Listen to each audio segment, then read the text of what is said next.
ஆண்டவர் இயேசுவில் அன்பு நிறைந்த சகோதர சகோதரிகளே, ஆகஸ்ட் மாதம் 6ஆம் தேதி எப்போதுமே ஆண்டவருடைய உருமாற்ற பெருவிழாவை நாம் கொண்டாடி மகிழ்ந்து கொண்டிருக்கின்றோம்.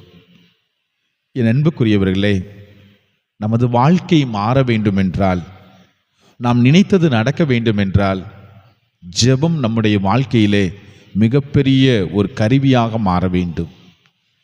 ஜெபிக்கக்கூடியவர்களுடைய வாழ்க்கை மாறுகிறது என்பதை அன்றாட நிகழ்வுகளிலிருந்து நாம் அறிந்து கொண்டிருக்கின்றோம்.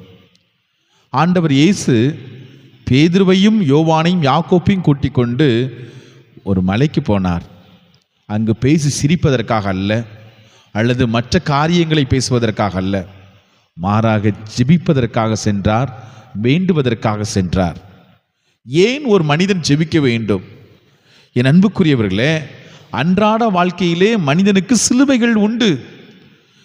ஆண்டவர் இயேசுவே குறிப்பிடுகின்றார், என் சீடராய் இருக்கக்கூடியவர்கள் அன்றாட வாழ்க்கையிலே வரக்கூடிய சிலுவைகளை தூக்கி கொண்டு என்னை பின்பற்றட்டும் என்று குறிப்பிடுகிறார். சிலுவை இல்லாமல் கிறிஸ்தவம் இல்லை. ஒருவேளை சிலுவை வேண்டாம் என்று சொன்னால் நாம் கிறிஸ்தவர்களாக இருக்க முடியாது. ஆண்டவர் இயேசுவே அந்த சிலுவையை சுமந்தார் என்று பார்க்கின்றோம். நமது வாழ்க்கையிலே சிலுவைகள் 1000 உண்டு. பொருளாதார நிலையில் உள்ள சிலுவைகள் உண்டு, நோய் என்ற சிலுவை உண்டு, பல நேரத்திலே தனிமை, வறுமை என்ற சிலுவைகள்லாம் உண்டு.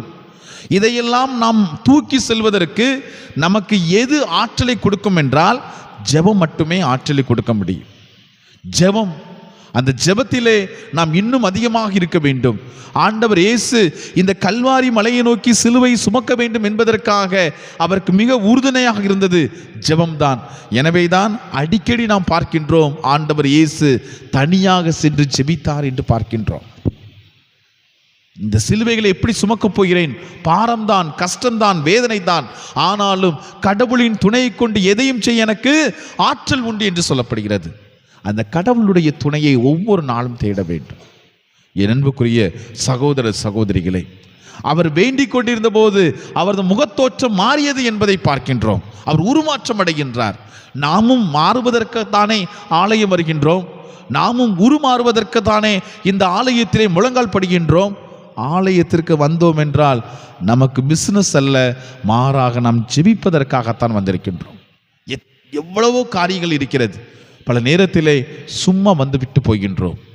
என் அன்புக்குரிய சகோதர சகோதரிகளே, ஆண்டவருடைய திருவுளத்தை நிறைவேற்ற வேண்டும். இந்த திருவுளத்தை நிறைவேற்றுவதற்காக எனக்கு வல்லமை வேண்டும், எனக்கு ஆற்றல் வேண்டும் என்று சொல்லி ஆண்டவர் இயேசுவை ஜெபித்தார். இரவெல்லாம் ஜெபித்தார், காலையில் ஜெபித்தார், மாலையில் ஜெபித்தார். எப்போதெல்லாம் புதுமைகள் செய்தாரோ அப்போதெல்லாம் ஜெபித்தார். எப்போதெல்லாம் துன்பங்களை கண்டாரோ அப்போதெல்லாம் ஜெபித்தார். ஆண்டவர் இயேசு இறைமகனாக இருந்தும் அவர் ஜெபித்தார் என்றால், சாதாரண மக்களாகிய நாம், அவரது படைப்புகளாகிய நாம் எப்போதும் ஜெபிக்க வேண்டும், எப்போதும் ஜெபிக்க வேண்டும். ஜெபம் இல்லை என்றால் நாம் இல்லை. என் அன்புக்குரிய சகோதர சகோதரிகளை, கடவுளுடைய திருவுளத்தை நாம் தேர்ந்து கொள்ள வேண்டும். இவரே என் அன்பார்ந்த மைந்தர், இவர் பொருட்டு நான் பூரிப்படைகிறேன். என் அன்புக்குரியவர்களே, ஒவ்வொரு நாளும் நாம் சொல்ல வேண்டிய ஜெபம் என்ன தெரியுமா? ஆண்டவரே, உமது திருவுளத்தை நிறைவேற்ற என்னை பயன்படுத்தும், இதோ நான் வருகிறேன். அந்த திருவுளம் என்ன? ஒருவேளை துன்பத்தின் பாதையாக இருக்கலாம். ஆனால் அந்த பாதையிலே நடப்பதற்கு நாம் பயப்பட வேண்டாம். இருள் சூழ்ந்த பள்ளத்தாக்கில் நான் நடக்க நேர்ந்தாலும் ஆண்டவரை நீர் என்னோடு இருந்தருளும். உமது கோலும் நெடுங்களையும் என்னை வழி நடத்தட்டும். நான் நடக்க மாட்டேன் என்று சொல்லவில்லை, நான் போக மாட்டேன் என்று சொல்லவில்லை.